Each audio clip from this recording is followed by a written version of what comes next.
Quand vous avez vécu la séparation, les blessures sont longues à guérir souvent. Pourtant, il faut envisager que vous pourriez vous remettre avec une autre personne. Pour beaucoup d'entre vous, cela devient une priorité. Alors, pourquoi pas? Et pour d'autres, cela devient une obsession. Et là, il y a un problème. Si vous êtes senti trahi ou rejeté, vous ne pensez qu'à être à nouveau avec une autre personne. En plus, vous pouvez redouter la solitude.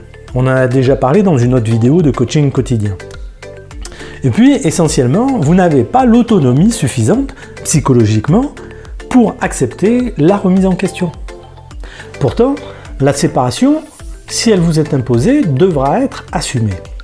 Et si vous l'imposez à l'autre, vous aurez aussi à l'assumer. On ne va pas évaluer tout le domaine de la séparation, ses causes et conséquences, aujourd'hui.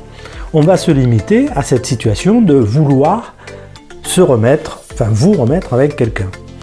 La séparation, c'est souvent le déclencheur d'une crise profonde, une crise existentielle, comme la crise de la quarantaine, ou avant ou après. Et c'est normal qu'il y ait cette crise.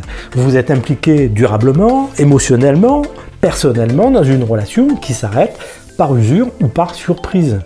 Et vous êtes bouleversé dans tous vos acquis, en tout cas dans tout ce que vous croyez acquis, stable et immobile.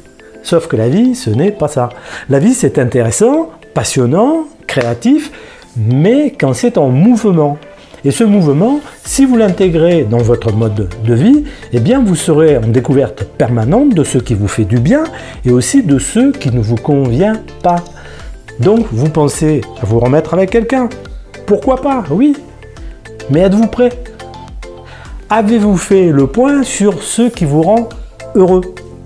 Avez-vous évalué la pertinence de votre précédente relation? Avez-vous compris ce qui n'allait pas? Et savez-vous depuis quand cela n'allait pas? Savez-vous pourquoi vous êtes entré dans cette relation? Savez-vous pourquoi vous vous y êtes accroché? Savez-vous pourquoi vous l'avez laissée, cette relation? Ou pourquoi vous n'arrivez pas à la laisser dans votre passé? Voilà un ensemble de questions et on pourrait en rajouter beaucoup d'autres.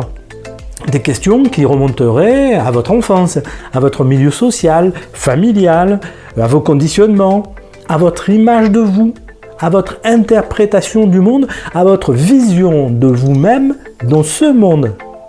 Avant de reprendre le lien avec un autre conjoint, il vous faut avancer sur ces questions et bien d'autres encore. Et il vous faut avoir géré toute la crise de vie, toute la crise liée à la séparation, c'est-à-dire tout le passé commun avec votre conjoint, mais également le passé d'avant ce conjoint. Et il faut avoir installé le changement de vie, c'est-à-dire la transformation de vous-même, la transformation de votre interprétation de la vie, et donc très concrètement la transformation de votre façon de vivre. Il vous faut aussi être capable de vous apprécier, être capable d'être seul et d'en faire une richesse comme on en a déjà parlé. Être actif dans votre nouvelle vision de votre vie pour la concrétiser. Vous dire que vous méritez d'être aimé pour qui vous êtes et pour qui vous devenez, c'est-à-dire la meilleure version de vous jour après jour.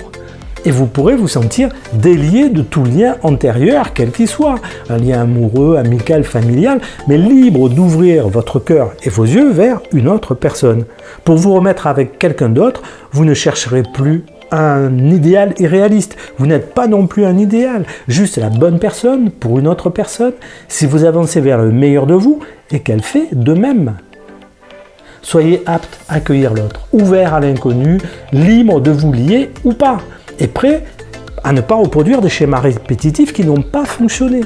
Soyez certain d'être sorti du besoin d'être aimé et de n'exister qu'à travers l'autre. Soyez certain de ne pas compenser vos blessures anciennes et ceux qui vous manquent intérieurement par l'acceptation d'un autre qui ne vous correspond pas, mais qui est simplement là.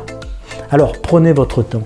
Ne fixez pas une date limite ou une date avant les vacances ou avant la Saint-Valentin par exemple. Mettez en place vos projets mais en pensant qu'ils puissent être adaptables à la nouvelle personne qui vous rejoindra. Face à elle, soyez capable de l'accepter elle telle qu'elle est. Acceptez la découverte de l'autre et de son univers et puis partagez la personne que vous êtes avec vos envies. Partagez avec l'autre qui fera de même.